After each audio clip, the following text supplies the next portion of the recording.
Wow, I kind of feel like I should be auctioning something. You guys, are you having fun? So thank you so much for being here. We cannot do anything without the support of you. And like Kathy said, we're shining a special spotlight on our Growing Through Grief program. So I'd like to share a little bit more information about that with you now.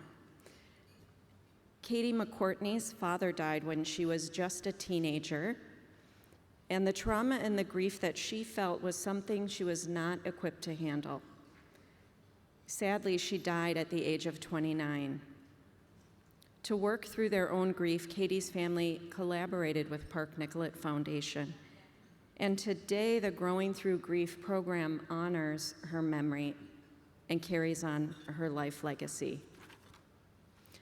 In 1997, Nancy Gala, manager of Methodist Hospital Hospice, Mick Johnson, the leader of Park Nicollet Foundation at that time, and Susan Johnson, a fabulous grief counselor,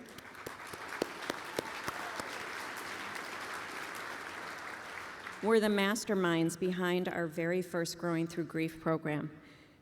It was in Minnetonka High School, and it wasn't long before programs were added in Edina, St. Louis Park, Hopkins, Mound, Wayzata, Prior Lake, and today this incredible program, as we keep telling you tonight, is in 72 public schools across 13 districts, and we serve 500 children a week.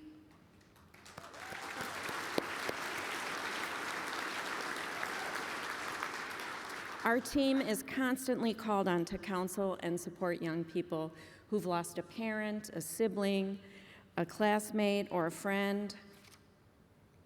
So I want to ask you, when did you first experience death? And how old were you? For me, it was when I was 10 in 5th grade. One Monday, my friend Patty and her younger brother came home from school, opened the garage door to get into the house, and they found their mother. She had left a note, and the car was still running, and she had died by suicide. And just like that, their lives were changed forever. It was really confusing and scary and complicated after that. Patty wore her mother's bathrobe to work or to school every day for weeks, and she became obsessed with collecting things her mother touched last. These were things like candy wrappers, coins, chewed gum. She taped them carefully into a journal, a spiral notebook. 1 out of every 20 children in Minnesota lose a parent by the age of 18, and that is 62,000 kids. That's 5% of the population in the state of Minnesota, of our childhood population, 5% of our kids by the time they reach 18. And across the country, that number climbs to a staggering 4.8 million kids.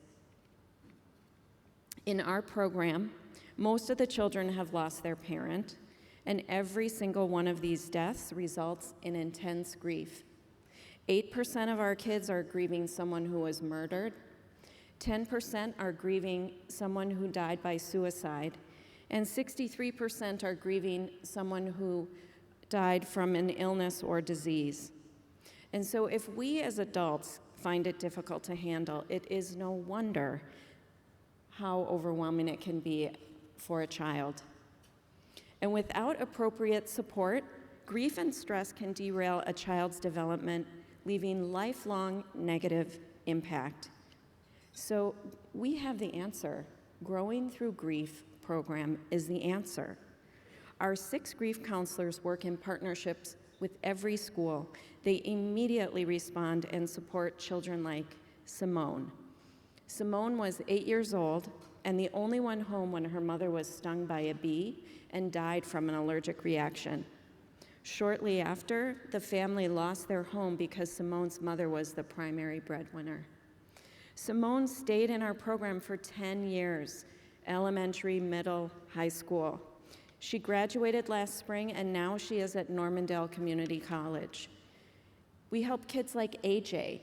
AJ's dad died when he was 12 from a heart attack, and he turned to food to cope with his loss. Our program helped him find healthier ways to deal with his emotions, and today, 6 years later, AJ is still in our program, but he is meeting his goals. He's a peer leader in the grief group. He's on the baseball team, and he's starting to apply to college. We also support the families like Lisa. Her husband, Bill, was a beloved hockey coach, and he died in a car accident. Their son, at the time, Max was 13, and their daughter, Nina, was 10. His death not only impacted their family and the children, but an entire community. And you know how tight those hockey communities can be in any sporting community. Growing Through Grief, our program provided support to the entire team, the community, the children, and her family. And there are thousands of these stories. What's important for you to know is that Growing Through Grief gets results. It works. 95% of our kids improve their coping skills, and 84% improve their ability to concentrate in the classroom. They can move beyond their grief to start living their lives again. And because of Park Nicollet Foundation, kids in our community are stronger and more resilient. Our program, as you've heard, is supported entirely by philanthropy. And it's every year that people like you step up with support. And this year, it will take more than $550,000 to do this work. It's currently offered in 13 school districts. We have 8 school districts on our waiting list. We have additional school districts that are calling us, asking us for coaching, education, and training. There is a lot more that we have to do. So tonight, we have an opportunity to say yes to more young people. And quite frankly, how could we say no?